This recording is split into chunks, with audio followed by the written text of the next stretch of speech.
Kita sebenarnya ada banyak perkembangan besar dalam negara ni. Banyak berita yang kadang-kadang kita pun tak tahu negara kita ni macam-macam berlaku. Yang pertama, rakyat sekarang ni sangat menderita kerana kerajaan telah menaikkan charge bayar parking ni sehingga sangat-sangat membebankan rakyat. Tahu tidak? Saya tidak pasti sama ada kutipan bayaran parkir ini siap. Berapa banyak kerajaan naik? RM100? RM200? RM1. Kau tak dah? Ini orang Melaka tengok ni. Korang tak mengikuti perkembangan semasa.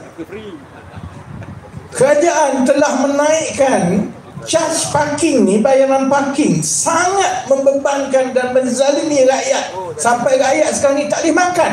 Sebab kalau nak pergi ke taman di satu taman kat Putrajaya tu, sekarang naik RM1 kena bayar parking.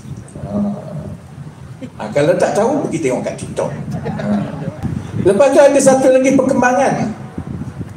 Kerajaan negara kita ini akan bakal mendapat satu not wang baru. Tahu tak? Ni memang kaki. Ini boleh kaki TikTok sebab tu dia muda, orang lain semua tua. Kerajaan bakal, kalau ikutlah ada satu versi ni, kerajaan bakal memperkenalkan satu lagi nota mata wang. Nota wang tu kita ada RM5. Kita ada berapa sekarang? RM5, RM10, RM50, RM100 kan?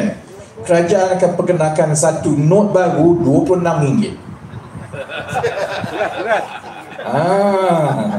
Sebagai memperingati seorang tokoh yang hebat, tokoh hebat pejuang negara yang akhirnya kecundang di pemilihan bersatu di Machang dengan 26 undi. Salam 26.